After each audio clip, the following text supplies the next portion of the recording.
பேனா சிலை வைக்க போகிறேன், அவங்க அப்பா பேரில் வந்து இப்போ ஒரு பெரிய விழா நடத்துனாங்க.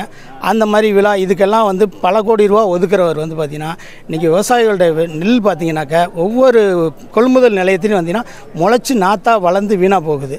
அதுக்கு வந்து ஒரு மிகப்பெரிய அளவில் வந்து ஒரு கிடங்கு கட்டலாம். தமிழகத்தில் திமுகவின் செயல்பாடுன்றது அவங்க வந்து பாரம்பரியமாக காலகாலமாக என்ன பண்ணிகிட்டு இருந்தாங்களோ, என்ன மக்களை எப்படி ஏமாற்றிட்டு இருந்தாங்களோ, என்ன பொய் சொல்லி என்ன விஷயங்கள் பண்ணிக்கிட்டு இருந்தாங்களோ அதையே தொடர்ந்து தாத்தா மகன் அடுத்து பேரன் அப்படி வந்துக்கிட்டு இருக்காங்களே தவிர மக்களுக்கு எந்த ஒரு விஷயத்தையும் புதுசாக வந்து அவங்க செய்யவே இல்லை. இப்போ சாதாரணமாக பார்த்திங்கன்னா இன்றைக்கி இலவச வேட்டி சேலையில் வந்து பார்த்திங்கன்னா கிட்டத்தட்ட வந்து ஒரு 800 கோடி ரூபா 800 ரூபா வேஸ்டின்னு சொல்லி அவங்க வந்து மதிப்பீடு கொடுத்துருக்காங்க. ஆனால் வந்து அது 400 ரூபா கூட அந்த நெசவாளருக்கு போய் சேரலை. ஆனால் 200 ரூபா தான் அந்த வேஷ்டி சேலை. அது பார்த்தீங்கன்னாக்கா ஜரிகைன்னு ஒன்று போட்டு அதை 800 ரூபா 200 ரூபா வேஷ்டியை வந்து ஜரிகை வேஷ்டி அப்படின்னு சொல்லி அதுக்கு 800 ரூபா ஒதுக்கீடு அப்படின்னு சொல்லிட்டு அதில் மிகப்பெரிய ஒரு ஊழல் நடந்திருக்கு. இந்த வேஷ்டி சேலை பார்த்திங்கனாக்கா இன்றைக்கி வந்து மக்களுக்கு வந்து நெசவாளர்கள் தான் ஆரம்ப காலத்துலலாம் நம்ம நெஞ்சிக்கிட்டு இருந்தாங்க. அந்த நெசவாளர்கள் நெஞ்சிக்கிட்டு இருந்தனால வந்து அவங்களுடைய வாழ்வாதாரம் மிகப்பெரிய அளவில் செழிப்பாக நல்லபடியாக இருந்துச்சு. இப்போ அதை பூரா நெசவாளர்களுக்கு கொடுக்காம அது பூரா பெரிய மில்லு ஓனர்ஸுக்கு வந்து கொடுத்து அதனால் வந்து பார்த்திங்கனாக்கா இவங்க இந்த திமுககாரங்க இந்த மந்திரி தான் அனுபவிச்சிருக்காரே தவிர அதனுடைய லாபத்தை மக்களுக்கு எந்த விதமான பயனும் இல்லை. அதே மாதிரி பார்த்திங்கன்னா இன்றைக்கி இலவச பொருட்கள் இன்றைக்கி இவர் வந்து பொங்கலுக்கு வந்து இதுக்கு முன்னால் இந்த ஆட்சியெலாம் இருந்ததை விட கூட கொடுக்கணும், 2500 ரூபா 5000 ரூபா கொடுக்கணும் அப்படின்னு சொன்னார். ஆனால் இவர் வந்த பிறகு பார்த்திங்கன்னா இன்றைக்கி 1000 ரூபா மட்டும்தான். அதுலேயும் வந்து பார்த்திங்கன்னா தகுதி உள்ளவர்கள்லாம் அது தகுதிங்கிறாங்க, என்ன தகுதின்றது தெரியல. அன்றைக்கி ஓட்டு போடுறதுக்கு முன்னால் கிட்டத்தட்ட வந்து ஏகப்பட்ட பேர்த்துக்கு எல்லாத்துக்கும் 500 சொச்சம் அறிக்கை விட்டுருந்தாங்க தேர்தல் வாக்குறுதிகள். அதில் பார்த்தீங்கன்னாக்கா இன்றைக்கி 99% வாக்குறுதியை நான் நிறைவேற்றிட்டோம் அப்படின்னு சொல்லுவாங்க. ஆனால் எந்த ஒரு பகுதியிலையுமே போய் பார்த்தோம்னாக்கா அந்த சதவீத கணக்கு தான் சொல்லுவாங்களே தவிர எந்த ஒரு வாக்குறுதியும் நிறைவேற்றவே கிடையாது. இன்றைக்கி வந்து காளை மாடு பாச்சக்காலை வளர்க்குறவங்களுக்கு எல்லாத்துக்கும் வந்து பார்த்திங்கனாக்கா 1000 ரூபா தருவேன்னு சொன்னார். ஆனால் இன்ன வரைக்கும் வந்து அந்த மாதிரி எந்த ஒரு விஷயமுமே நடக்கவே இல்லை.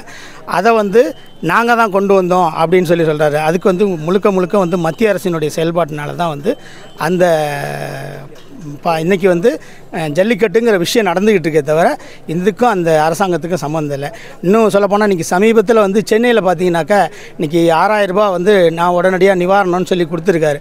அந்த நிவாரண தொகையில் வந்து 5400 ரூபா வந்து மத்திய அரசாங்கத்தினுடைய தொகை, இவருடைய தொகை 600 ரூபா தான். அதை வந்து இவரே கொடுத்ததா சொல்லி உடனே ஸ்டிக்கர் ஒட்டிட்டார். இதுதான் இவங்களுடைய செயல்பாடு. இந்த மாதிரி வந்து நீங்கள் எந்த ஒரு விஷயத்தில் எடுத்துக்கிட்டிங்கனாலும் அவருடைய செயல்பாடுகள் பார்த்திங்கனாக்கா மிக கேவலமான விஷயங்களாக போயிட்டுருக்காங்க.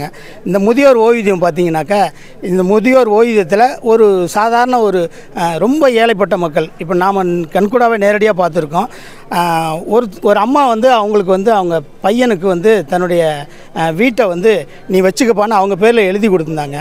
அந்த எழுதி கொடுத்ததுனால வந்து அது வந்து டிரான்சாக்ஷன் ஆகிருக்கிறதுனால வந்து உடனடியாக வந்து அந்த வணிக வரித்துறையிலேருந்து சொல்லி இவங்களுக்கு வந்து இந்த மாதிரி ஒரு நில விஷயம் வாங்குதல் கொடுக்கல் நடந்திருக்குன்னு சொல்லிட்டு அவங்களுக்கு வந்து இந்த 1000 ரூபா உதவித்தொகையை நிறுத்திட்டாங்க. அந்த 1000 ரூபா உதவித்தொகை வந்து இருக்கிறவங்க எல்லாத்துக்கும் பார்த்திங்கன்னா என்ன காரணத்தை சொல்லி நிறுத்தலாம் அப்படின்னு சொல்லி தான் போயிட்டுருக்க தவிர அந்த மக்களுக்கு வந்து நியாயமாக கொடுக்க வேண்டிய விஷயங்களை வந்து கொடுக்க மாட்டேங்கிறாங்க. இப்போ அதே மாதிரி பார்த்திங்கனாக்கா இன்றைக்கி மிகப்பெரிய அளவில் வந்து இன்றைக்கி பேனா சிலை வைக்க போகிறேன், அவங்க அப்பா பேரில் வந்து இப்போ ஒரு பெரிய விழா நடத்துனாங்க. அந்த மாதிரி விழா இதுக்கெல்லாம் வந்து பல கோடி ரூபா ஒதுக்குறவர் வந்து பார்த்திங்கன்னா இன்றைக்கி விவசாயிகளுடைய நெல் பார்த்திங்கனாக்கா ஒவ்வொரு கொள்முதல் நிலையத்திலையும் பார்த்திங்கன்னா முளைச்சி நாற்றா வளர்ந்து வீணாக போகுது. அதுக்கு வந்து ஒரு மிகப்பெரிய அளவில் வந்து ஒரு கிடங்கு கட்டலாம். அந்த கிடங்கு கட்டினாக்க இந்த அரிசி வந்து நெல் வந்து வீணாக போகாமல் நல்ல அரிசியாக கிடைக்கும். இப்போ இன்றைக்கி தமிழ்நாடு முழுக்க கொடுக்குற ரேஷன் கடையில் இருக்கிற அரிசி வந்து என்ன விஷயத்துக்கு போகுதுன்னு கேட்டிங்கன்னா கிலோ 5 ரூபாய்க்கு வந்து மாட்டுக்கு கஞ்சி காய்ச்சி ஊற்றுறதுக்கு தான் போகுது. இது வந்து நீங்கள் நிறைய இடத்துல பார்த்துருப்பீங்க. நீங்கள் வேணால் மாடு வளர்க்குறவங்களை கேட்டு பாருங்கள். இந்த மாட்டுக்கு நாங்கள் என்ன பண்ணுறோம் அப்படின்னு கேட்டிங்கன்னா ஏன்னா வந்து தவிடோட விலை அந்தளவுக்கு ஜாஸ்தியாக இருக்குது.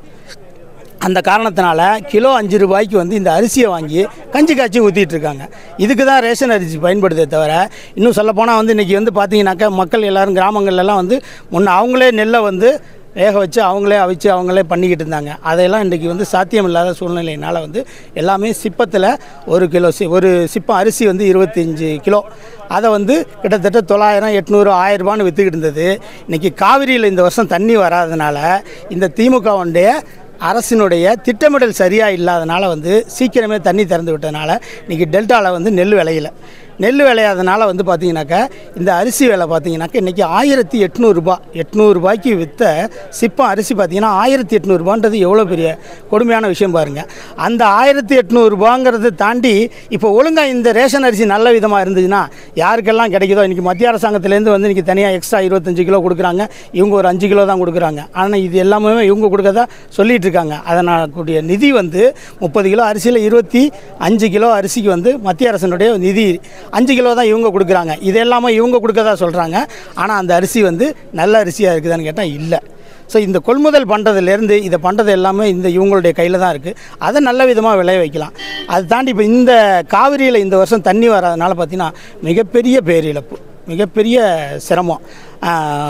இப்போ சமீபத்தில் பார்த்திங்கன்னா அந்த என்ஆர்ஜிஎஸ் என்ஆர்ஜிஎஸ்ன்னு சொல்லுவாங்க, மகாத்மா காந்தி தேசிய ஊரக வேலை உறுதி திட்டம் அப்படின்னு சொல்லுவாங்க. அந்த வேலை பார்த்திங்கன்னா இப்போ கிட்டத்தட்ட 2 மாதமாக வந்து வேலை நடக்கலை. ஏன் வேலை நடக்கலைன்னு கேட்டிங்கன்னா அதுக்கு முன்னே வந்து 2 மாதமாக வேலை செஞ்சதோடைய காசு கிட்டத்தட்ட 8 வார காசு வந்து மக்களுக்கு பணம் ஏறலை. ஏன் காசு ஏறலை அப்படின்னு கேட்டாக்கா ஒருத்தருமே யாருமே சரியான பதில் சொல்ல மாட்டேங்கிறாங்க. சில பேர் என்ன சொல்கிறாங்க, வந்து அந்த காசை எடுத்து தான் 1000 ரூபாய் திட்டத்துக்கு கொடுத்துட்டாங்க, மாதம் 1000 ரூபான்ற சொல்லி அந்த காசை எடுத்து தான் கொடுத்துட்டாங்க அப்படின்னு சொல்கிறாங்க. அதனால் வந்து இப்போ இந்த வேலை திட்டம் வந்து நடக்காமல் இருக்குது. அதனால் வந்து மிகப்பெரிய அளவில் மக்களுக்கு பாதிப்பு. இன்றைக்கு வந்து சாதாரணமாக ஜவுளி கடையில் பார்த்திங்கன்னா நிறைய கும்பல் இருக்கும் பொங்கலுக்கு. இந்த வருஷம் கும்பல் இல்லை. என்ன காரணம்னு கேட்டிங்கன்னா 100 நாள் வேலை திட்டம் இல்லை, விவசாய வேலை நடக்கலை, ஆற்றுல தண்ணி வராதனால விவசாயி ப்ளஸ் விவசாய கூலிகள், விவசாயிகள் கூட வந்து ஏதோ சமாளிச்சுக்குவாங்க. ஆனால் விவசாய கூலிகள் என்ன பண்ணுவாங்க, விவசாயத்தை நம்பி இருக்க கூலிகள் அவங்களாம் வேறு வழி இல்லாமல் வேறு ஏதாவது வேலைக்கு போகலாம் அப்படின்னு சொல்லி தமிழ்நாட்டில் வேறு ஏதாவது வேலைக்கு போகலான்னாக்கா இப்போ இங்கே நடக்கிற திட்டங்கள்லாம் பார்த்திங்கன்னா இன்றைக்கி திருச்சி மாநகராட்சியில் பார்த்திங்கனாக்கா சர்வசாதாரணமாக வந்து மத்திய அரசினுடைய ஒதுக்கீடில் ஜல்ஜீவன் மிஷன் திட்டம் அந்த மாதிரி நிறைய திட்டங்கள் நடந்துகிட்டு இருக்குது. அந்த திட்டத்திற்கு பார்த்திங்கனாக்கா இங்கே வேலை செய்கிறவங்க யாருமே தமிழ்நாட்டுக்காரங்க கிடையாது. ஆனால் திட்டத்தை செயல்படுத்துறது தமிழ்நாடு அரசு. இதுக்கான உபகரணங்கள் மற்ற விஷயங்கள்லாம் எங்கே வாங்கியிருக்காங்கன்னு கேட்டிங்கன்னா தமிழ்நாட்டில் யார்கிட்டையுமே வாங்கலை. இன்றைக்கி சமீபத்தில் திருச்சியில் இருக்க ஒரு கடைக்காரரை பேசும்போது எனக்கு இல்லைங்க, இங்கே இருக்க எல்லா கடைக்காரருக்குமே வந்து எந்த ஒரு பொருளுமே வாங்க கிடையாது. திருச்சி மாநகராட்சியிலேருந்து கான்ட்ராக்ட் எடுத்துருக்காங்களாம், கான்ட்ராக்ட்காரங்களும் இங்கே இல்லை, அவங்களாம் வந்து வேறு ஆந்திரா ஸ்டேட்லேருந்து வந்திருக்கிறாங்க. அதுக்கான உபகரணங்களும் இங்கே யார்கிட்டையுமே வாங்கலை. நாங்கள்லாம் வந்து வேறு வழி இல்லாமல் வந்து ஏதோ இருக்கிறத வியாபாரம் பண்ணிகிட்டு இருக்கோம். அதனால் இப்படி பல கோடி ரூபாய் திட்டத்தினால இங்கே தமிழ்நாட்டில் இருக்கிற வேலை தொழிலாளர்கள் இல்லை, இங்கே இருக்கிற நிறுவனங்களை நடத்திக்கிட்டு இருக்கிற கடைக்காரர்களுக்கும் வருமானம் இல்லை, பொதுமக்களுக்கும் வேலை இல்லை. இப்படி இந்த அரசு பார்த்திங்கனாக்கா அவங்களுடைய கஜானா ரொம்பணும், அவங்களுடைய சம்பாத்தியம் எப்படி இருக்கணுமோ அதை தான் பார்க்குறாங்களே தவிர சாதாரண மனுஷன் வந்து எந்த அளவுக்கு கஷ்டப்பட்டுக்கிட்டு இருக்காங்க, அவங்களுக்கு எந்த அளவுக்கு வந்து இந்த நம்மளுடைய அரசாங்கம் உதவிகரமாக இருக்கணும் அப்படின்ற விஷயத்தெல்லாம் செய்கிறதே இல்லை. சும்மா வெறும் இப்போ இன்றைக்கி திடீர்னு பார்த்தீங்கன்னாக்கா கல்வித்துறை அமைச்சர் என்ன சொல்கிறாரு, எங்கள் பள்ளி மிகச்சிறந்த பள்ளி அப்படின்னு சொல்லி போர்டுகள்லாம் வச்சு எல்லாத்தையும் பண்ண சொல்கிறாங்க. அதுக்கான மிளிருகிறது எங்கள் பள்ளி, ஒளிருகிறது எங்கள் பள்ளி அப்படின்னு சொல்லி ஒரு பெரிய போர்டு பேனர்லாம் வச்சு சுத்தப்படுத்த சொல்கிறாங்க. யார் வந்து சுத்தப்படுத்துவா?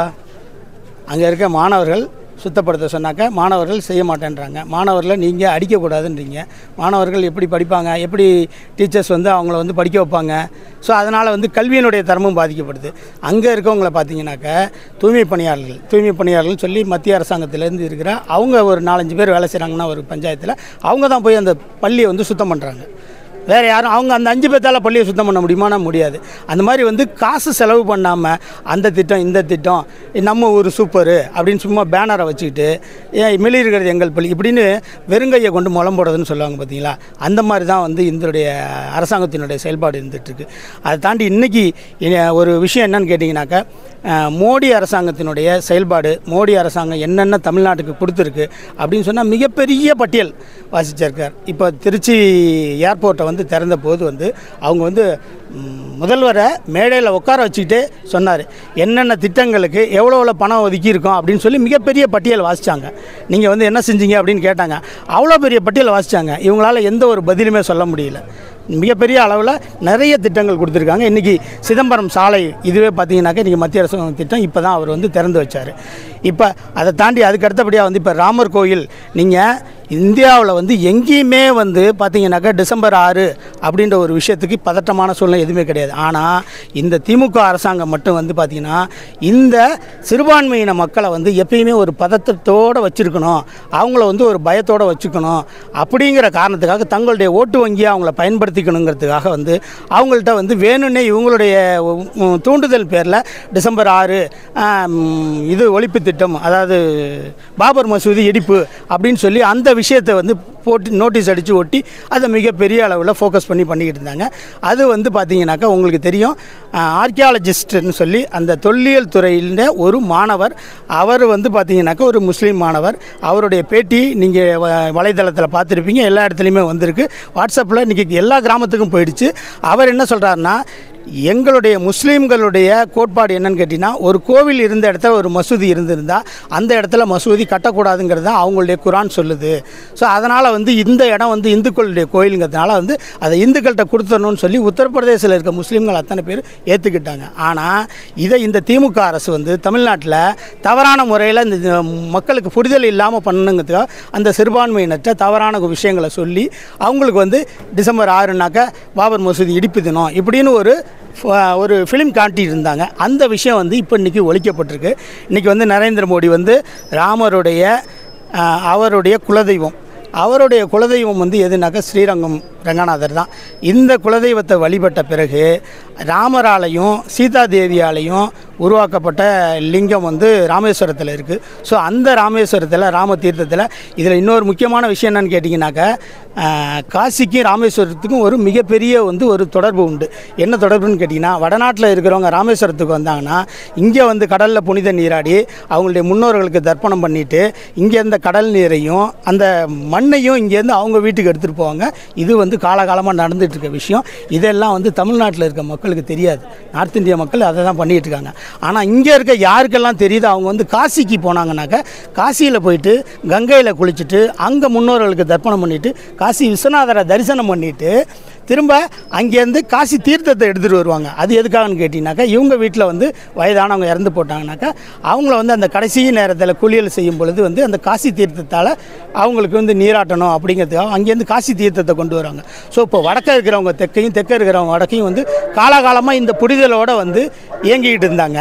ஆனால் இதையெல்லாம் வந்து இங்கே இருக்கிற மீடியாக்கள் வந்து மறைச்சி, இங்கே இருக்கிற மீடியாக்கள் பண்ணுறதுனால தான் வந்து இந்த மக்கள் வந்து இப்படி புரியாமல் இருந்துட்டு இருக்காங்களே தவிர இந்த மீடியாக்களுடைய செயல்பாடு கொஞ்சம் கூட ஒரு நேர்மையானதாக இல்லை.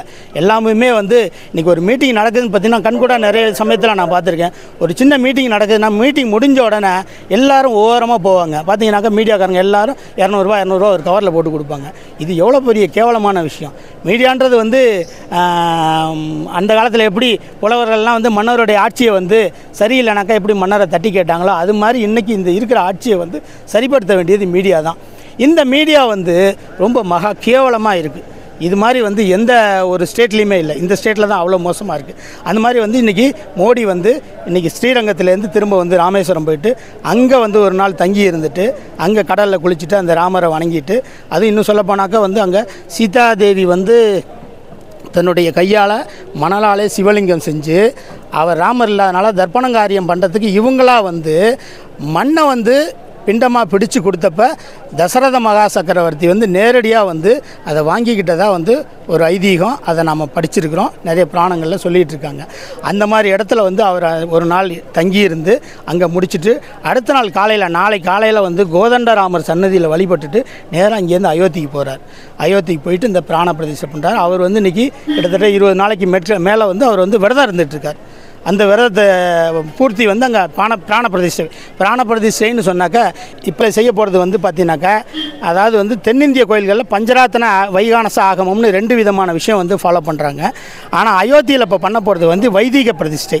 அந்த வைதிக பிரதிஷ்டைங்கிறது பார்த்தீங்கன்னாக்கா நம்மளுடைய தென்னகத்தில் இருக்கிற கோயில்கள் மாதிரி கும்பாபிஷேகம் அந்த மாதிரி கிடையாது. அங்கே வந்து மூலவருடைய கருவறை கட்டி முடிக்கப்பட்டாலே வந்து அங்கே உள்ளுக்குள்ளே வந்து மூலவரை பிரதிஷ்டை பண்ணலாம். அதுக்கப்புறம் வந்து மற்ற விரிவாக்கம்லாம் அதெல்லாம் செஞ்சிட்ருக்கலாம். நீங்கள் இன்றைக்கி சாதாரணமாக பார்த்தீங்கன்னா இன்றைக்கி தஞ்சை பெரிய கோயில் இருக்குன்னா அதை கருவறை கட்டி முடித்து மூலவருக்கு கும்பாபிஷேகம் பண்ணி முடித்து அதுக்கப்புறம் தான் மற்ற கோட்டை மற்ற விஷயங்கள்லாம் கட்டினாங்க. அது மாதிரி வந்து இதில் வந்து எல்லோரும் வந்து அரசியலாக்குறாங்க. இது மிகப்பெரிய அரசியலாக மற்ற எதிர்க்கட்சிகள் பேசுகிறாங்க. கோவில் பணி முடியலை அதுக்குள்ளே பண்ணுறாங்கன்னு. அப்படி கிடையாது. இந்த வைகானச ஆகமம் வந்து அங்கே பின்பற்றுறாங்க, வைதிக பிரதிஷ்டை பண்ணுறாங்க. அதில் வந்து அந்த கருவறை வேலை முடிஞ்சிட்டதுனால வந்து ஆட்டோமேட்டிக்காக வந்து அங்கே வந்து பண்ணலாம். இது தெரியாமல் வந்து இதில் வந்து மிகப்பெரிய ஒரு அரசியல் செஞ்சிட்ருக்காங்க. இதில் இன்னும் தமிழ்நாட்டுக்கு எந்த அளவுக்கு பங்கு இருக்குதுன்னு கேட்டிங்கனாக்கா, இந்த ராமர் கோயிலில் வழக்கில் பார்த்தீங்கன்னாக்கா 90 வயசான ஒரு வக்கீல், அவருடைய பேர் வந்து கே பராசரன்னு பேர். அவர் தமிழ்நாட்டை சேர்ந்தவர். கிட்டத்தட்ட வந்து அவர் 40 நாள் வந்து தொடர்ச்சியாக அவர் விரதம் இருந்து அந்த கேஸில் வந்து அவர் செருப்பு போடாமல் இருந்தார். கோர்ட்டுக்கு போகும்போது செருப்பு போடாமல் இருந்து அந்த வழக்கில் வந்து அவர் வாதாடி தீர்ப்பு ஜெயிச்சு கொடுத்துருக்கார். ஏன் அப்படின்னு கேட்டிங்கனாக்கா, இன்றைக்கி ஆர்காலஜிக்கல் ரிப்போர்ட்டில் வந்து பார்த்திங்கன்னா கீழே வந்து நிறைய கல் தூண்கள் எல்லாமே வந்து இந்து கோயில் தாங்கிறதுக்கான அவ்வளோ ஆதாரங்கள் கிடச்சிருக்கு. அதனால் வந்து உண்மையாலுமே வந்து ராமர் கோயிலுங்கிறது வந்து அந்த உண்மையாக அந்த இடத்துல ராமர் பிறந்த இடம். அந்த ராமர் பிறந்த இடத்துல அந்த ராமருக்கான கோவில் கட்டிகிட்டு இருக்காங்களே தவிர, இப்போ இது வந்து நம்ம தமிழ்நாட்டு மக்களுக்கு இதை பற்றி அதிகமான விஷயம் தெரியல. ஏன் தெரியலனாக்கா, இங்கே இதே ஸ்ரீரங்கம் கோவிலும் வந்து இந்த மாதிரி வந்து பல்வேறு அந்நிய படையெடுப்புகளுக்கு ஆளானது. ஆனால் அதெல்லாம் அப்போவே செஞ்சு முடிச்சுட்டாங்க. இப்போ இதே மாதிரி வந்து இப்போ நீங்கள் உங்களுக்கு குஜராத்தில் பார்த்தீங்கன்னாக்கா, அப்போவே வந்து அரசாங்கம் பார்த்தீங்கன்னாக்கா இவரால் இடிக்கப்பட்ட கோயில்கள்லாம் வந்து அவங்க வந்து அரசாங்கமே எடுத்து பண்ணியிருக்கிறாங்க. அந்த அந்த அந்த கும்பாபிஷேகத்துக்கு கூட பார்த்தீங்கன்னாக்கா நேரு வந்து நான் வர முடியாது அப்படின்னு சொல்லிட்ட போது வந்து பட்டேல் வந்து நான் போவேன்னு சொன்னார்.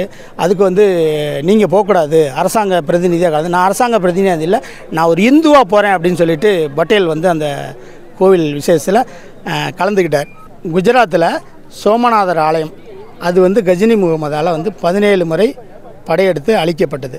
அந்த கோவிலோட விசேஷம் என்னன்னு கேட்டிங்கன்னா, அந்த கருவறையில் வந்து அந்த லிங்கம் வந்து அந்தரத்தில் இருக்கும். அந்த லிங்கம் அந்தரத்தில்னாக்கா அதனுடைய அந்த கல்லில் இருக்கிற காந்த சக்தியின் மூலயமா அதை பண்ணியிருக்கிறாங்க. அந்த கோவிலில் வந்து படையெடுத்து வந்தப்போ என்னென்னவோ பண்ணியும் அந்த லிங்கத்தை அடிக்க முடியலன்னா, அந்த சுற்றி இருந்த 4 தூணில் வந்து ஒரு தூணை அடித்தாக்கா, அப்போ கூட ஒரு நாள் இன்னொரு தூணை அடித்தோன்னா லேசாக லிங்கம் சாஞ்சு தான். இந்த தூணில் தான் ஏதோ விஷயம் இருக்குன்னு அந்த 4 தூணையும் உடைச்சி அதுக்கப்புறம் அந்த லிங்கத்தை உடைச்சி நிர்மூலமாக்கியிருக்காங்க. அதை வந்து பார்த்திங்கனாக்கா, அப்போவே வந்து நேரு பிரதம மந்திரியாக இருக்கும்போது வந்து சர்தார் வல்லபாய் பட்டேலை வந்து அந்த கோவிலை உடனடியாக புனர் நிர்மாணம் பண்ணி கட்டி முடித்து அதுக்கு வந்து அரசாங்கமே கும்பாபிஷேகம் பண்ணாங்க. அந்த கும்பாபிஷேகத்துக்கு நேருவை கூப்பிட்ட போது வந்து நான் வர முடியாது அப்படின்னு சொல்லிட்டாரு. அப்போ பட்டேல் நான் போவேன்னாரு. இல்லை, இதில் வந்து உள்துறையிலேருந்து அமைச்சர் யாரும் கலந்துக்கக்கூடாது அப்படின்னு சொன்னபோது வந்து நான் வந்து ஒரு அமைச்சராக போகலை, நான் வந்து ஒரு இந்துவாக நான் அந்த கோவிலுக்கு போகிறேன் அப்படின்னு சொல்லிட்டு வந்து போனாங்க. ஸோ அந்த மாதிரியான காலகட்டத்திலே வந்து எந்தெந்த கோயில்கள்லாம் வந்து இடிக்கப்பட்டதோ அந்தந்த கோயில்களை எல்லாம் அரசாங்கம் எடுத்து செஞ்சுருக்க வேண்டியது அவங்களுடைய கடமை. ஆனால் இதை வந்து காங்கிரஸ் அரசாங்கம் செஞ்சுதானா செய்யலை. இப்போ இதுவே ராமர் கோயில் அடுத்தாப்பில் பார்த்தீங்கன்னா கிருஷ்ணர் கோயிலில் பார்த்தீங்கன்னாக்கா கீழே கிருஷ்ணர் இருக்கார், மேலே பார்த்தீங்கன்னாக்கா மசூதி இருக்குது. மசூதி மேலே அவங்க வந்து செருப்பு போட்டுட்டு போயிட்டு வந்துட்டுருக்காங்க. இப்போ நாமளே நம்ம வீட்டில் வந்து பார்த்திங்கன்னா கீழே குடியிருக்கிறோன்னா மேலே மாடிக்கு நம்ம செருப்பு போட்டு போக மாட்டோம், நம்ம வீட்டுக்கே போக மாட்டோம். ஆனால் வந்து கிருஷ்ணர் பிறந்த அந்த இடத்துல பார்த்திங்கன்னா அவர் இருக்கிற கோயிலுக்கு மேலே வந்து பார்த்திங்கன்னா மசூதி இருக்குது. அவங்க வந்து செருப்பு போட்டு போகிறாங்க, தொழுகை நடத்துகிறாங்க. ஸோ அதுக்கு அடுத்தபடியாக வந்து இப்போ அந்த கோவிலை தான் வந்து மக்கள் வந்து எடுத்து செய்யணுன்றதாக இருக்கிறாங்க. இப்போ இந்த கோவிலை பார்த்திங்கனாக்கா முழுக்க வந்து ஸ்ரீ ராம தீர்த்த சேத்ரா ட்ரஸ்ட் அவங்க தான் முழுக்க எல்லா வேலையும் பண்ணிகிட்ருக்காங்க. இதெல்லாம் வந்து இந்த ராமர் கோயிலுங்கிறது இது வந்து கிட்டத்தட்ட ஒரு 500 ஆண்டு கால போராட்டம். 1 ஆண்டு 2 ஆண்டு கிடையாது, 500 ஆண்டு கால போராட்டம். 500 ஆண்டு காலத்தில் வந்து இதில் வந்து எவ்வளோ பேர் வந்து இதில் பலிதானமாயிருக்காங்க, எவ்வளோ பேர் இறந்துருக்கிறாங்க அப்படிங்கிறதுனால தான் வந்து இப்போ 22ஆம் தேதி அன்றைக்கி மாலையில் வந்து பார்த்திங்கன்னா ஒவ்வொரு வீட்லேயும் வந்து ஒரு 5 விளக்கு, அகல் விளக்கில் 5 விளக்கு ஏற்ற சொல்லியிருக்காங்க. இது என்ன விஷயத்துக்கான்னு கேட்டிங்கன்னா, இந்த மாதிரி வந்து இந்த 500 ஆண்டில் பலிதானமானவங்களுடைய ஆத்மா சாந்தி அடையணும் அப்படிங்கிறதுக்காக வந்து இந்த விளக்கேற்ற சொல்லியிருக்கிறாங்க. இந்த நீண்ட நெடிய போராட்டம் வந்து அது சொல்லி மாளாது. அதை சொல்லணுன்னாக்கா கிட்டத்தட்ட 1 மணி நேரத்துக்கு மேலே சொல்லிகிட்டு இருக்கலாம். அவ்வளோ ஆதாரங்கள் இருக்குது அது ராமர் கோயில் தான்றதுக்கு. அப்படி இந்த விஷயத்தை வந்து இன்றைக்கி பிரதம மந்திரி 2வது முறையாக இன்றைக்கி தமிழ்நாட்டுக்கு வந்திருக்காரு. தமிழ்நாட்டுக்கு எதுவுமே செய்யதில்லைன்னு சும்மா திமுக அரசியல் பண்ணலாமே தவிர ஒரே மாதத்தில் 2 முறை வந்து பிரதம மந்திரி எந்த ஒரு ஸ்டேட்டுக்கும் போனது கிடையாது. இந்த ஸ்டேட்டுக்கு வந்திருக்காரு. ஒவ்வொரு சமயத்துலேயும் வந்து பல்வேறு முக்கிய விஷயங்கள், நல்ல திட்டங்களை செயல்படுத்தி கொண்டுட்ருக்காங்க. பிரதம மந்திரியோட திட்டங்களை பற்றி பேசணுன்னாக்கா வந்து அவ்வளோ திட்டங்கள் இருக்குது. கிட்டத்தட்ட 1 மணி நேரத்துக்கு அந்த திட்டங்களை பற்றி என்னால் சொல்ல முடியும். மீண்டும் ஒரு முறை உங்களை சந்திக்கும் போது அதை பற்றி பேசலாம். நன்றி, வணக்கம்.